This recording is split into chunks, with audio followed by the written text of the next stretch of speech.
So I want to highlight to you some things it says in the Bible. Matthew 24, verse 3b.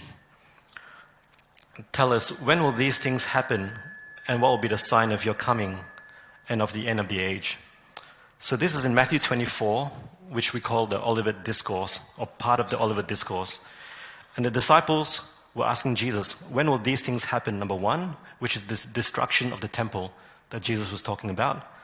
Number two, the sign of your coming. And number three, the end of the age. Matthew 28, verse 19, the Great Commission. Go therefore and make disciples of all the nations, baptizing them in the name of the Father and the Son and the Holy Spirit, teaching them to observe all that I commanded you. And lo, I'm with you always, even to the end of the age. So interesting point to raise here. Now some translations translate those two previous scriptures to the end of the world. But some translations translate to the end of the age. So which one is it? If you go to the Greek word in Strong's aeon, it's mainly translated as age, as in eon, aeon, age. End of the age as opposed to the end of the world. So what's the difference there? The difference is that when you're talking about the end of the world, you have a picture of death and despair and no hope. When you have the idea of the end of the age, so if there's the end of one age, then it's the start of another age coming. So that gives you new beginnings and new hope with the end of the age. So the question then is, if we are near the end of the age, what age are we in now? So I'm not sure if you understand the concept of dispensations, okay? Dispensations is not what the pharmacist does when you give them a script, dispensing medication. Dispensation actually refers to time periods, distinct time periods in history.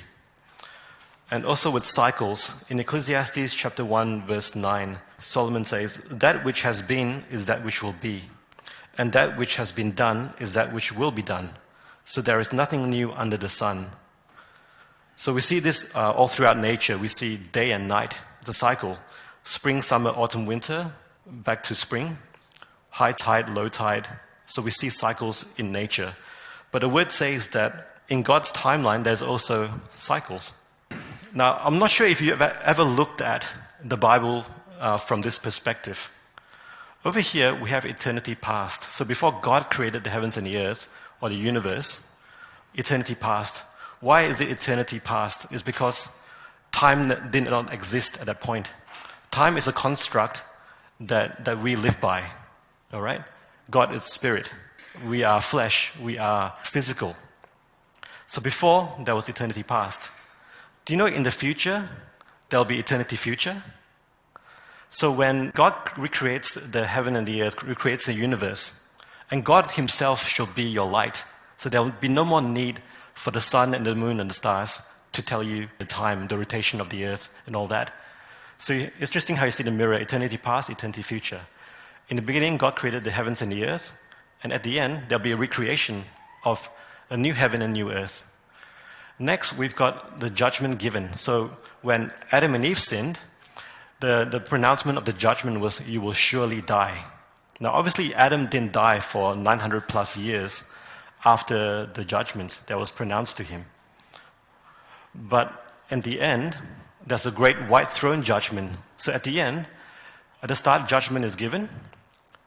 A judgment is promised. At the end, the judgment is fulfilled at the white throne judgment, where God will judge everyone. Next, you've got theocracy.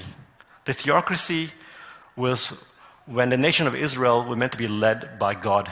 It was a theocracy. So God was meant to be the head. But because of their disobedience, they wanted to be like all the other nations around them. So they wanted a king like everybody else. So God gave them a king, Saul. And that was no good. And then in the end, in the millennium rule, Christ himself will rule from Jerusalem, Israel for 1,000 years. So there'll be a theocracy there as well. We have the first coming, we got a second coming. After Jesus came, after he ascended, he became the good news for us, became the redemption for us, and he gave grace to the world through the gospel. At the end, in the future time period, there'll be 7 years of tribulation where the world would be judged for those who reject the gospel, Jesus Christ. So it's interesting that you see that in God's view, everything is a mirror image. And where are we right now? We're in this time period called the church age. Okay? Where are we at in the church age? I don't know. I'm not going to set any dates. But we are right there in the church age.